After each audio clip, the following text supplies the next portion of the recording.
Welcome to Digital Hospitality. I am your host, Shawn Walchef. This is the Cali BBQ Media production. In 2017, we had a crazy idea to turn our restaurant into a media company, to start a show. And when we started that show, no one was listening. It was a show called Behind the Smoke. And the goal was to connect with other technology professionals, other entrepreneurs, other business owners, other restaurateurs who had the same deep belief that we did, that we were not alone, that we could find mentorship, that we could share ideas, and that we could build really cool, sustainable, inspiring businesses. Well, that show is now this show, which is called Digital Hospitality. Our deep thesis is that every business needs to be digital first, especially brick and mortar businesses, and every business is in the hospitality business, whether you know it or whether you don't. Our job on this show, if you're new, is to find the coolest and greatest entrepreneurs all over the earth that are building things that we should celebrate and that we should ask more questions about. Today, we have two incredible entrepreneurs, Ron Tornari and Mauricio Garcia. That's right. Hello. CookInChefs.com. Yes. You can find them at CookIN Chefs on Instagram. They are here to explain this incredible platform that they are building specifically for chefs, for food lovers, for people all over the globe. Mauricio, welcome to the show. Hey, thank you so much. It's really an honor to be here and that we share this passion for bringing opportunities to the digital space. So fans of this show, they know that my media mentor is David Meltzer. I publish all of my calls. So I have coaching calls with David Meltzer. They go into the digital hospitality feed because we believe in building in public, sharing all the secrets.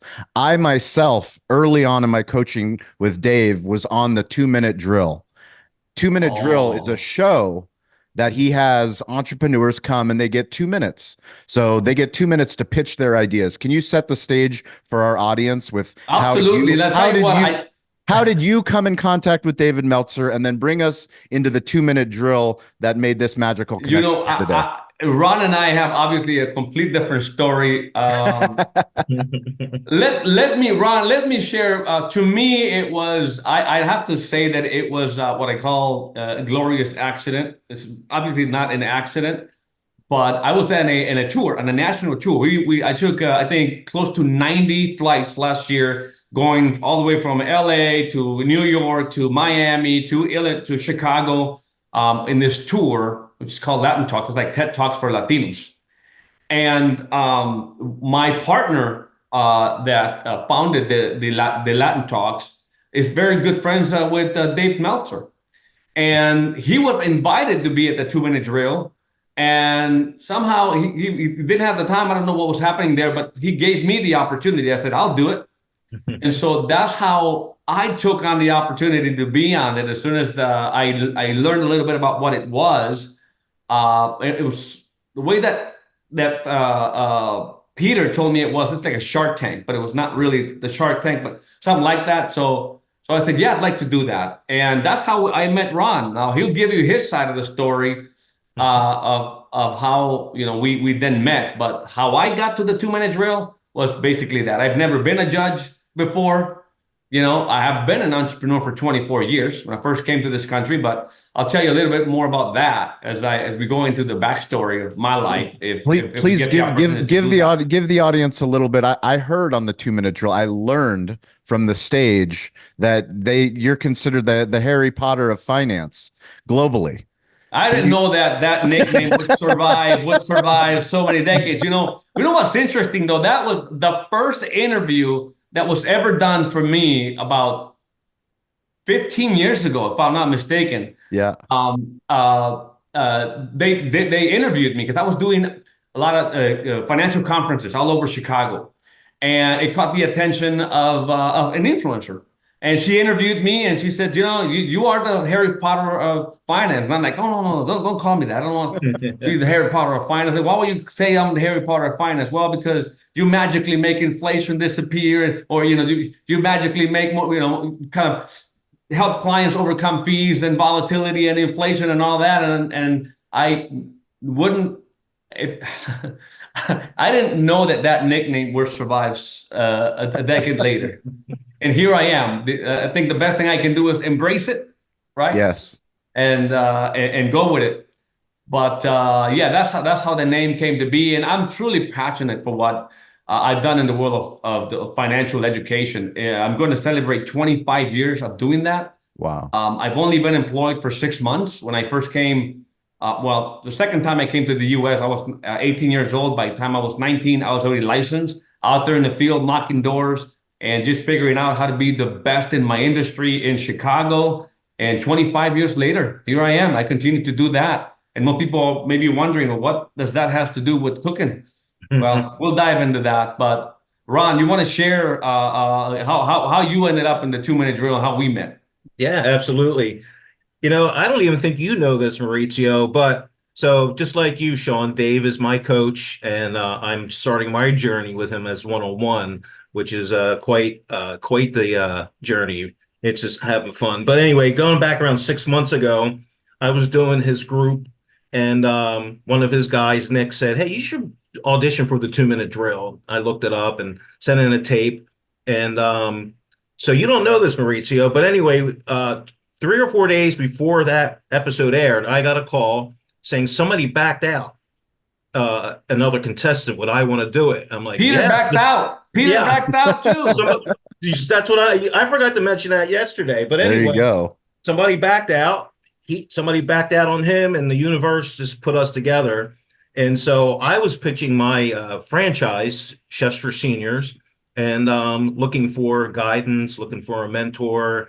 And then, I mean, just who knew, so I'm looking at the judges and Dan Fleischman and this guy, Mauricio Garcia. And I'm like, I had no idea who he was, what he did. And I'm looking online. I'm like, finance, he knows nothing about cooking, and, my whole thing was, what do I know? I'm like, nothing. Yeah, and so a little bit of my background, I worked 30 years for Starwood and Marriott, and then took a sabbatical of that and did country clubs and restaurants and things, and then started my own business at 55 in a franchise, and then started to understand what I didn't know and what was holding me back. And that's one of the reasons I went on the 2 minute drill.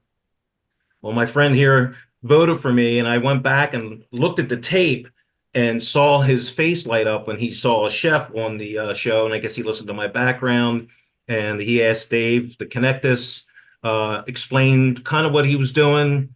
And I looked up Maurizio, and I found that a very old, obscure video of him with 2 phones pitching CookIN to the director of the Shen. You know who the Shen is, Shawn, I'm sure. And I'm like, oh, I get it, And I think that was like around August, and we became very good friends. He's tasked me with recruiting chefs, and it's just opening doors for me, and I just love the guy. Yeah, I just want to tell Ron that I know nothing about cooking. That's why the CookIN app came as the idea. That's why. Right? Exactly. That's why. You wanted to recruit cooks. Tell them the whole theory behind it, Maurizio. Why you?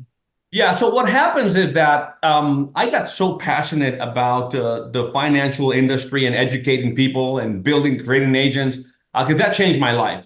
I was working at the assembling batteries in Motorola for about 6 to 8 months, and right away I knew that I wasn't going to be able to advance financially. I could barely make ends meet with that biweekly check. Finally, when I entered the world of finance, it was like love at first sight.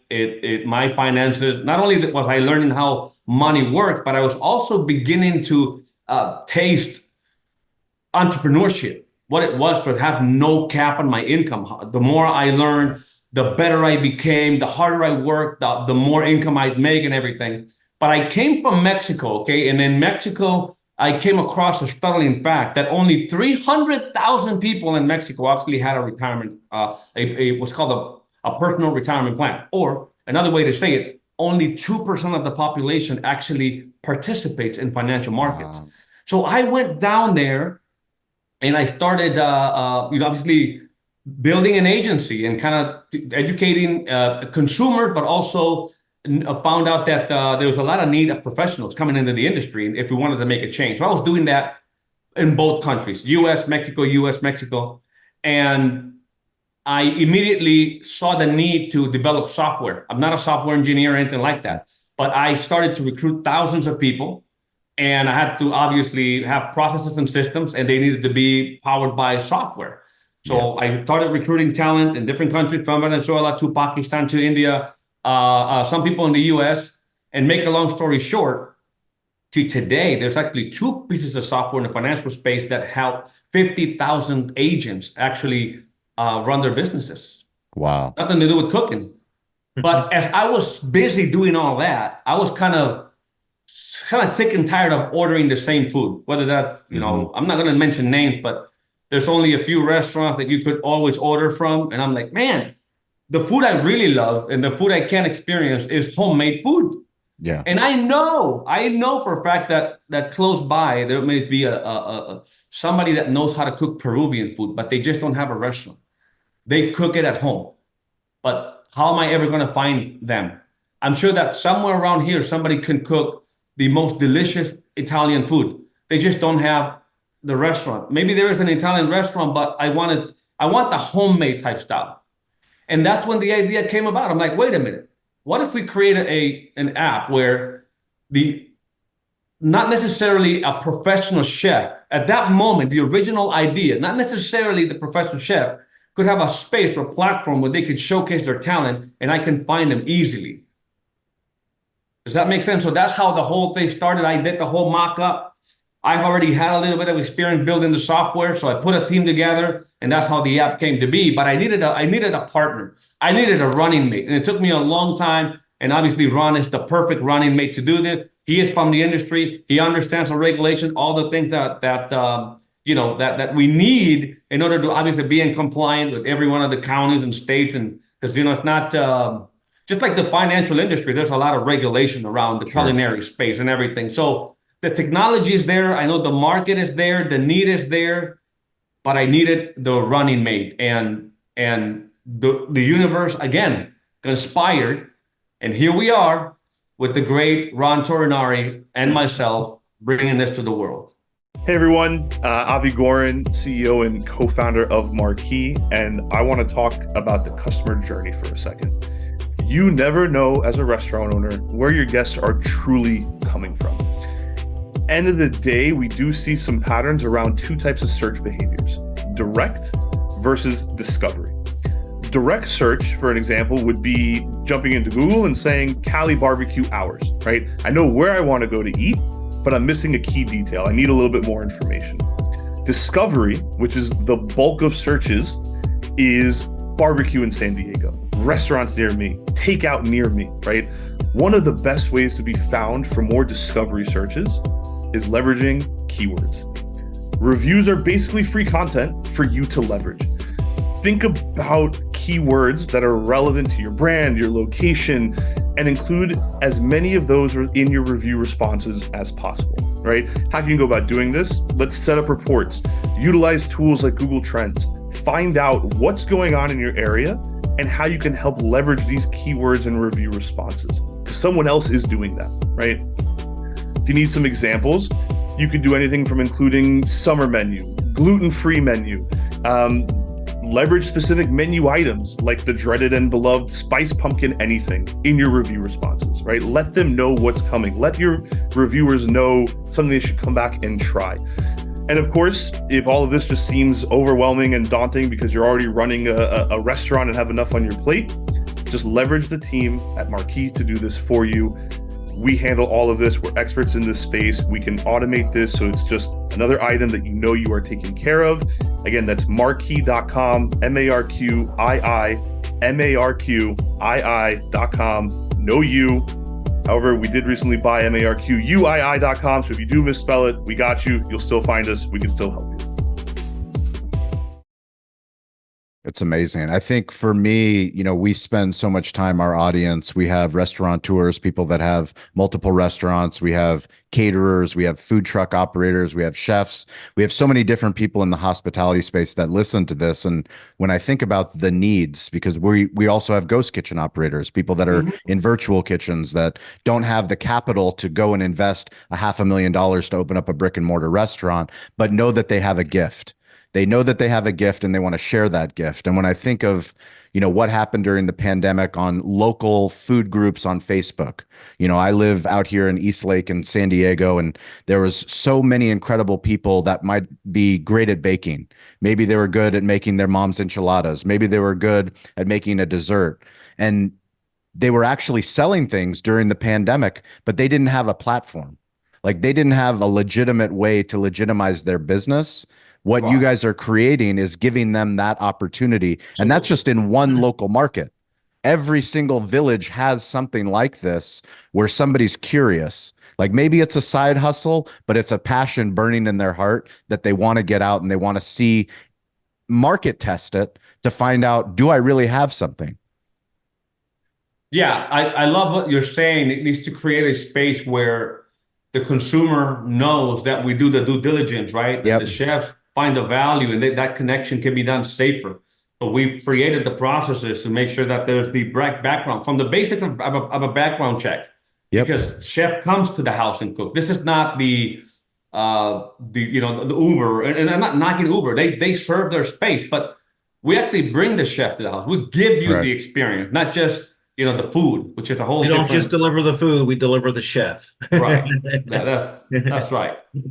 And explain for somebody that is listening, how to give me the process. Walk us through registering as a chef on the app.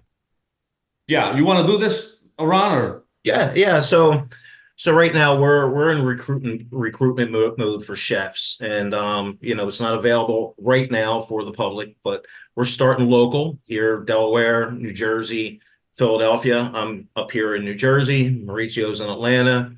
And we have an aggressive marketing campaign going on, and things are starting to come on. And so we're asking them right now to go up, sign up on the app, download the app, and we're getting groups of 10 to 20 and doing a Zoom with them to show them the incentives, to talk to them, so they can meet me and Mauricio, get to know that this is a real thing, real people, that, you can meet the owners, the creator, somebody with my background in culinary. And Mauricio's creativity and software is just amazing.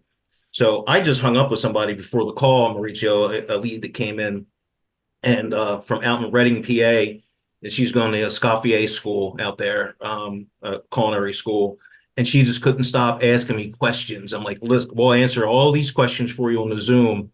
So that was the third one since yesterday, and I'm getting the enthusiasm. I think our niche market will be the younger chef, the younger culinarian coming out of high school, culinary technical school, going through culinary college. And as they're going through college, they can use our app to actually get that experience to go out there. And like Mauricio said, we're working on getting them their ServSafe, their certificates for foodborne illnesses, things like that, background checks, because they are going to be going into people's homes. And so what really rung with me is it's the similarities with my other business, Chefs for Seniors. I send my chefs into my clients' homes, seniors, and part of that is for the companionship. So when I saw this on a larger scale, that we can offer this to everybody, not just seniors, there's people that love it. You have a chef, your house smells good, they bring in the pots and pans, start cooking. They can, chefs can do whatever they want. If they want to do cooking classes as an add-on, maybe they want to do wine tastings. So everything right now is just mind-boggling to me, the possibilities that a chef can do. And so that's this girl that I was talking to earlier was just like, as she was talking to me, you could feel her passion about something like this. She was like, wait a minute, this is like my own business. I'm like, absolutely. I said, we're just a vehicle to get you to where you want to go. Yeah, Mauricio. exactly. The best way I can describe it right now is you basically push button, get chef. Yep. And you have the world menu in the palm of your hand. I can just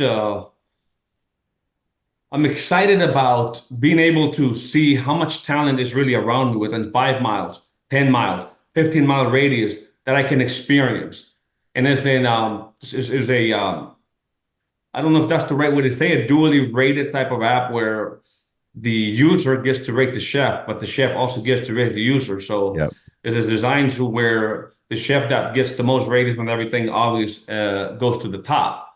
So it's like a merit type, to get the spot. But in the end, people get to look at the cuisine that they experience, or maybe they can look by top rated chef, right? And obviously there's so many different types of events. The applications are limitless here.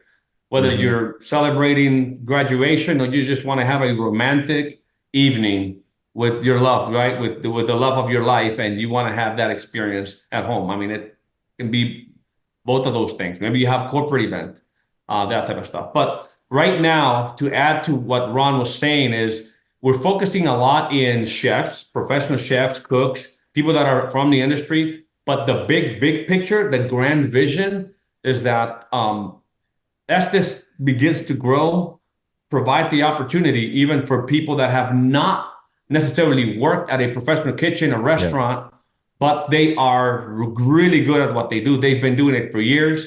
We just want to provide the platform for them to be able to do that, create that connection. And it's really a very simple concept. But I know it's a lot of need out there. People, like for my case, I'm so busy that obviously, and my wife is so engaged with me in the business that we run together, that we have the need to do that. For me, it's saving time. Can you explain the financial side, since you're the financial wizard? Sure. The finances for the chef and the finances for absolutely. So the chef gets to, they set their own pricing. We do not dictate any sort of pricing. It's what the market will want to pay. So we don't dictate that. We take 15% of the revenue, right? If they keep 100% of the tips. We do not take a single penny off of whatever they make on tips. Or we take 20%, across the board. So, or I should say it's the other way around. In other words, if it's 15% all across the board, or 20%, and they keep 100% of the tip. Got it. Yep. That's awesome. Can you share a little bit about how do you grow a tech company? Well, I tell you what the experience has been for me. I think when did you launch? When did you launch? When did this idea come to fruition? When did it go from idea to actual? It's actually been 3 years, but since the visualization, and then it was the mock-up, and then putting it together. As I was working the financial company, I took the little time I had to build that and work with the developers, testing, and anybody who's built software or apps will tell you that it's not that easy, like especially the whole testing. For sure. So it took a while. And as I was looking for that running mate, we continuously needed to keep updating the technology, because this thing is advancing, right? Keeping it updated with Apple and Android device, or I should say Google Play and the App Store. So it has been out there, but I would say that we officially got started here about a month ago. Yeah. Amazing. All right. This is about a month ago that we said, okay, let's go. It was just there. It was there. But I kept my eye open to finding that running mate. To me, finding running mates in the software space and the financial space have been critical. And it wasn't going to be a difference here in this CookIN app. So yeah, that's the answer on that. I would love for you. Can you explain running mate? I haven't heard the term before. I love it. And can you just explain a little bit more from someone that's owned multiple business? Why do you say it the way that you do? Because you have blind spots. Like, you have a lot of blind spots. Sometimes you don't even know what those blind spots are. And you're kind of wondering, why can't I scale? Why can't I scale? Why can't I grow? It's because you don't know what you don't know. Right? Like, how can I cannot possibly acquire Ron's experience just, the snap of a finger. Like, only I know what I've been through in the last 24 years growing as a financial professional, right? But in this space, I could be very good at assembling teams that can build the most amazing apps and very easy to use, but I need somebody like Ron to come in here to be able to show, to add his experience. And that's what I mean by a running mate. And it's not necessarily all the time about just talents. To me, it's also about attitudes, about values, right? It's about other things that it was very clear to me that Ron was the ideal running mate, not just because of the experience he brings to the table, but just the way that he speaks, he conducts himself, the way that I know where his values are. And so those things that I look for. And he's a big vision guy. I know he's very driven. So those things are what you look in, what you should look for when having a running mate. And I obviously saw that one of my mentors, who's built several multi-billion-dollar market cap companies, he always has a running mate, that has helped him. He's very passionate, very visionary, how to build like large financial companies, but he needs that team. He needs that running mate. Nobody can really do something that's truly at scale just by yourself. I don't care how smart you think you are. You still have blind spots, and you're going to need that person. And when you bring that running mate, I feel that it's not like you advance, twice as fast or twice as effective, but rather 100 times fold, sometimes 1,000 times fold. It may be, this is the only time where 1 + 1 is not equal 2. Yeah. Like 1 + 1 could be equal 100. Yeah. That's how important it is to me to find the running mate, to run with. But how do you scale the software? Was the first question you ask. Is that there's obviously many different ways.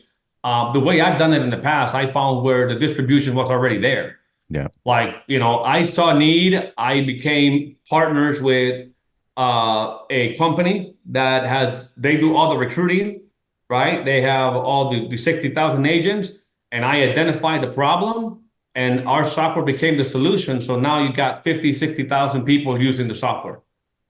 That's amazing. That's right. That is the best and easiest way to scale it. Now, this is a little bit different.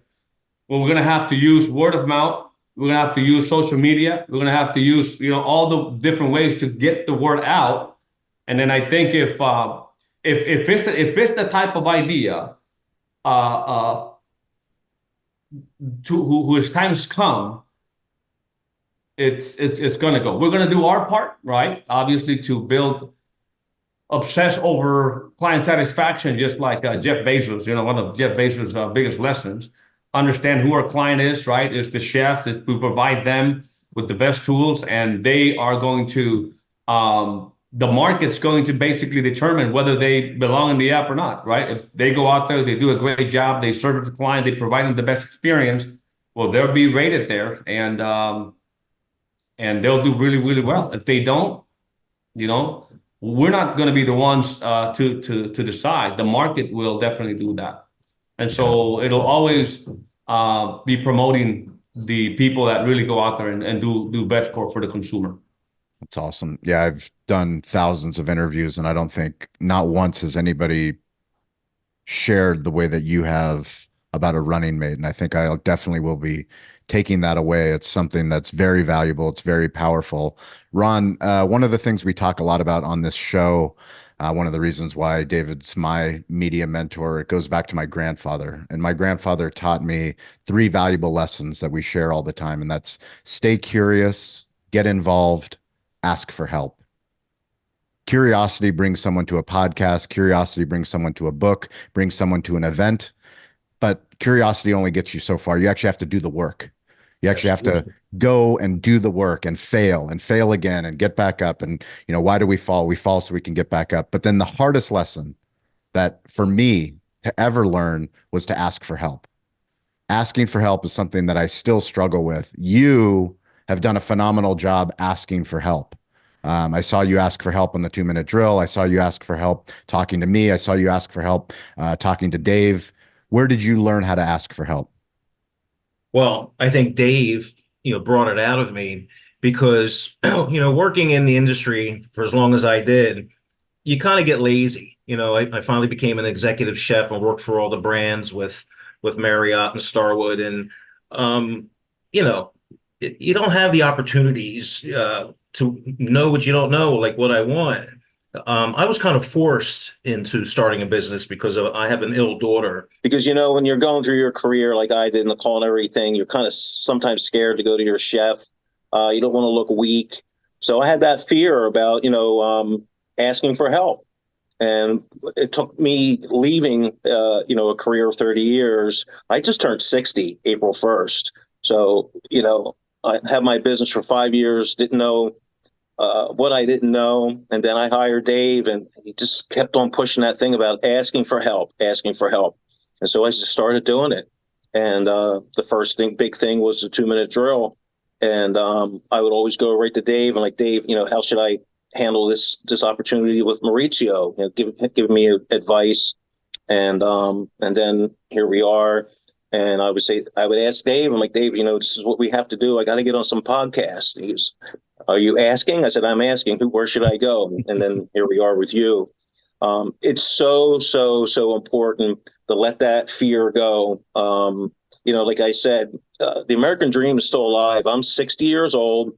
I could have retired by now because of working so long with, Starwood and Marriott. But this entrepreneur thing is just amazing to me.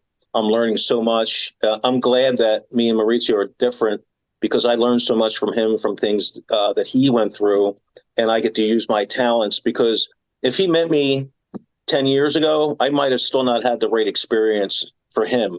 Maybe those extra 10 years staying in hotels, traveling around the world, working for Marriott was leading me up to this with Mauricio, with CookIN. And so, the American dream is still alive, and don't give it up, to people listening. Like, I'm 60 and I'm ready to go. I'm raring to go. That's awesome. Mauricio, can you share a little bit? You have a prolific storytelling background. We believe deeply in storytelling. I mean, one of the principles of this show is that no one's coming. We thought the thing we talk about all the time is the baseball movie Field of Dreams. It's the biggest lie ever told to business owners is if you build it, they will come. No one's coming. And for any of our listeners, no one's coming. And that's why we do this show, is to teach you to speak your truth and to use the incredible technology that all of us have we don't need to ask for permission to use the internet. The internet is at our fingertips. You do a phenomenal job on your Instagram page through all your content. You do shows, you do podcasts. Can you share a little bit about storytelling and the stage? Where did you learn how to speak your truth? Just by doing. The minute I adopted this is my daughter's second name is Maya, which is massive, aggressive, imperfect action. So I love it. Jimena Maya. Here's what I learned. It's completely changed my life. Okay. And it's the following, is that knowledge doesn't create activity necessarily, but activity will always create knowledge. Always, always. So, an imperfect plan aggressively executed is way better than a plan waiting to be perfect, that is never done. So under those paradigms that I operate, I'm always action. I have an idea, I execute with aggressiveness and speed. That's why. Massive. It's got to be massive, aggressive. You can't get the aggressive out of it. You need to be the aggressive. Massive, aggressive, immediate, and I might add another I, because it needs to be immediate. So it has to be massive, aggressive, immediate, imperfect action. I might just add the other I. Because if we operate under that paradigm, then what's going to happen is impossible for you not to grow. Yes. And so how did I get better at speaking on stage? Just speaking on stage. I have 5 speaking gigs this week. If nobody's inviting me, I'm generating it. Right? I'm producing it. And then all of a sudden, you're getting invited. I just came from New York on Sunday. I was in New York speaking on Sunday.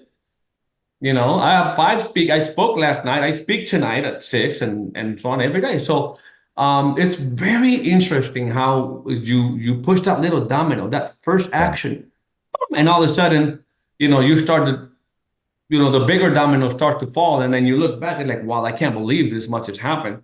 But it was all because you have the courage to take that aggressive, immediate, imperfect action. And I think I give a lot of credit to that, but it goes back to the mentorship and to the understanding at a young age that the environment I was in, it did not matter how smart I was or I thought I was. There was nothing I could do to the influence the environment I would put myself into would have over me. It will change you. And I think everybody that listens to this podcast has probably heard the saying that, tell me who your friends are and I'll show you your future, right? We all we've heard that from somebody, but it's understanding that the environment. So now not a little bit more. I am more conscious and self-aware of the environment. So I create that environment. I try to always move up to be able to grow because you cannot expand your own vision. It's impossible. You cannot expand your vision. You need to align yourself with something bigger than you that can help you stretch that vision and go. So that's the best way I can describe that is just by doing, just by doing. Our audience will appreciate that. We talk about the fear of people creating content on the internet, the fear that they want to create quality content. Quality content is bullshit. It's subjective. Sure. The only thing you can do is quantity, speed, consistency, aggressive action, imperfect action. It's the only way. It's the only way to get any better at anything in life. That's right. Yeah, I'll invite them if they my stuff maybe a little bit more polished. I invite them to see the first stuff. You'll find them on the internet. Just go ahead. It's out there. Go check it out. It's nowhere near here. So and Shawn, Shawn, that Dave has taught us, the consistent pursuit of our dream. And I've learned this in my journey of having my own business. And then the aggressive part of it, because of Mauricio, I was not that aggressive until I met him. And I look back at some of the opportunities that I might have lost because of that. So again, starting later in life, you just don't stop learning. There's people that are going to come in your life for a reason. And, you got to be persistent and consistent about it. And it's amazing what happens. I was on my first panel Saturday night in New York City with another person that Dave introduced me to. For us, I know that this is the beginning of many conversations. I know that CookIN is just about to get cooking. You guys are on your way to building something phenomenal. You have the magic. You've got running mates. Anybody that's listening to this content, every single Wednesday and Friday on LinkedIn, we do a LinkedIn live call for digital hospitality leaders from all over the globe. So if you're in sales, if you're in marketing, if you're a chef, if you're a restaurateur, LinkedIn live every single Wednesday, every single Friday at 10 a.m. Pacific time. This is your call to action. So stay curious, get involved. This is your chance to get involved. We expect to see you on stage to share your story, share your 2-minute drill, because no one's coming to tell your story. But to these gentlemen, Mauricio, Ron, we are so grateful that you took the time to share inside what you guys are building. I mean, for me, I am very fortunate. We do a lot of content for a lot of the best restaurant technology companies on earth. I'm wearing a Toast hat. My interview with Aman Narang, the CEO and co-founder of Toast, that's coming out soon, and I got to talk to him for 14 years. He's built a $36 billion company, over 5,000 employees. They have 100,000 restaurants. But the things that I was talking about is how much I wished that they had documented early on when they were in Aman's basement. I wish they had interviews of him and Steve and John. And thankfully, Ron, you and Mauricio are doing this kind of work. I hope you keep documenting this. I hope you keep sharing on social. I hope that many chefs listen to this and they come on your platform and you guys continue to grow. I can't wait to have you guys in the future to get an update and see how far CookIN has come. Absolutely. Well, thank you so much. Yeah, thank you for having us on air. My apologies for the technical difficulties. What technical difficulties? I don't know what you're talking about. There's none of that. I would close out first thanking you, Shawn. Thank you so much for having us here. For sure. We would love to come back and keep the community up to date in what we're doing. I know we're going to do great. I believe in the power of compounding. And if you give yourself enough time for your efforts to compound, it is inevitable. It is inevitable that that compounding is going to happen, and that's what's going to take us from where we are to where we want to go. So thank you again. Have a great rest of the week, and we'll see you soon. Absolutely. We'll put links in the show notes so you guys can connect with these guys on Instagram, on their website. If you want to connect with me, it's at Shawn P. Walchef, ShawnPWalchef. As always, stay curious, get involved, and don't be afraid to ask for help. We'll catch you guys next week.